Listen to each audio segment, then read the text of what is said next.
A mother and daughter attended a local casino once or twice a week. When they came in, they spent a total of 8 hours there. One night, they hit the jackpot and won $15,000. They were overwhelmed with joy, and even the employees shared tears of joy with them. After winning, they didn't go home though. They continued to stay and place bets. After winning, within the next week, they started attending every single night. Quickly, they wasted away every single penny of their $15,000 won. Shortly after, the mother and daughter were banned for begging other guests of money to continue playing. The neurotransmitter dopamine is released when we experience something pleasurable.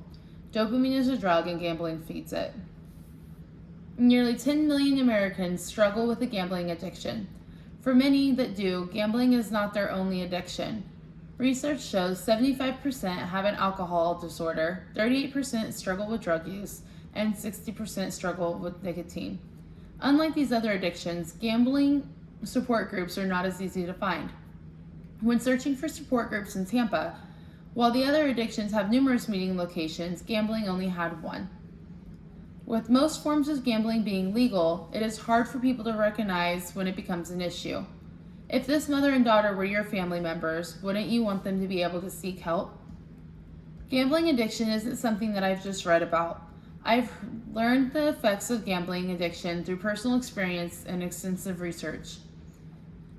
After learning various types of gambling addictions, tips for safe gambling and treatment, and what could come of addiction, I hope you see how serious this can be and why more support is needed.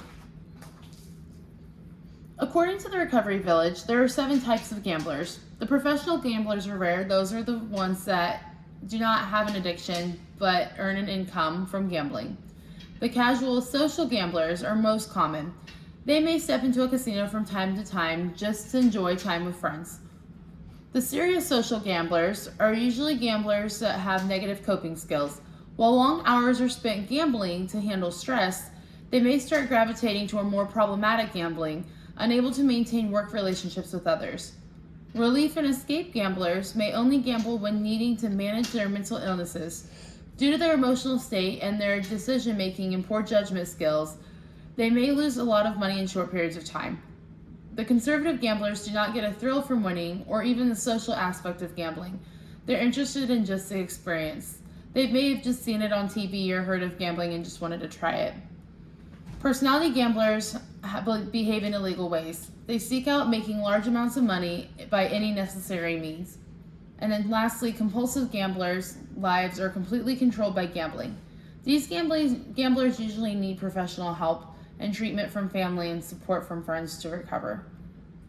Director of Neuropsychology, Professor David Knotts, conducted a study on gambling addicts' brains using an MRI. He had this participant playing a virtual game, a slot machine game, while being scanned. He noticed that when the participant was spinning the slots, that he had more reaction on his brain. Parts of the brain, once they were turned on by gambling, they were unable to be shut off. He believes that this is a chemical basis related to that, and the habit centers are overreacted in those who struggle with gambling addiction than those who do not. There are noticeable changes in the addict's brain from the gambling rewiring their brains that were different from those who do not, and this makes it more difficult to quit. The Las Vegas Strip earned a revenue of $13.6 billion, with $5 billion being from gambling in 2020. According to statistics, the Seminole tribe earns billions annually from their 7 Florida casinos. Just the one here in Tampa at the Hard Rock, they earn annually $1 billion after revenues. While gambling addiction is treatable, according to the Recovery Village, only 5.4% of people report seeking help. Understanding the different types of gamblers and how to best help them, and aiding the different types of gamblers and understanding how to help them could help you save a loved one or a friend that's struggling. I want you to understand that gambling can be an addiction and what to do for those who suffer. In many ways, treating gambling addiction is treated like substance abuse disorders. Recognizing the mental health aspect can aid in helping more people.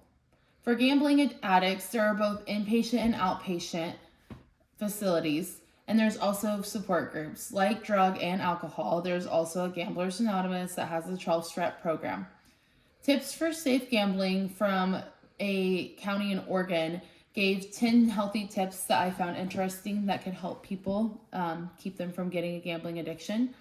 And so those are only doing it for fun. And when you go into gamble, expect that you're going to lose. Don't ever think that you're going to make money from gambling, because you're not. They're not made. The slot machines in the games are rigged so you don't make money. Making sure you don't use credit cards. Set a time limit for yourself and stick to it. Don't spend 8 hours and more at the casino gambling.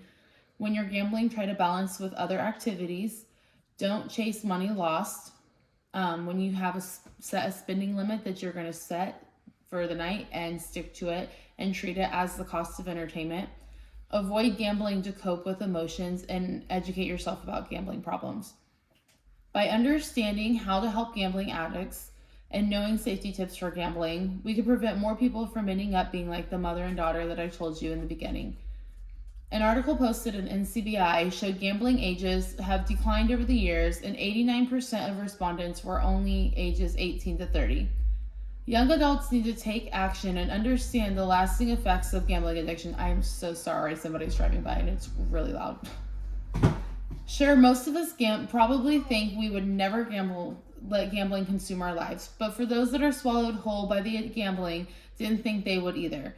You turn 21, you go to Vegas, your friends get married, you go to Vegas for a weekend, and then next thing you know, you're home, and it was just a fun trip, but you realize there's a casino nearby, and you are thriving for that same fun that you had on the weekend with your friends. And so instead of going out on the weekends to a bar, now you're going to the casino. And then that's where the addiction can begin. As you can see, gambling addiction is real and can ruin many lives, and there's a definite need for more support for the addicts that suffer from it. There are several types of gamblers, and we have now seen the negative impacts that they could have on their lives. Gambling addiction is more prevalent than we realize, and it's important to understand the treatment. As for me, I've only gone to the casino a couple times, and I couldn't stand the thought of losing money, so I've never went back. But spread the word on gambling addiction. You never know whose life you could be saving.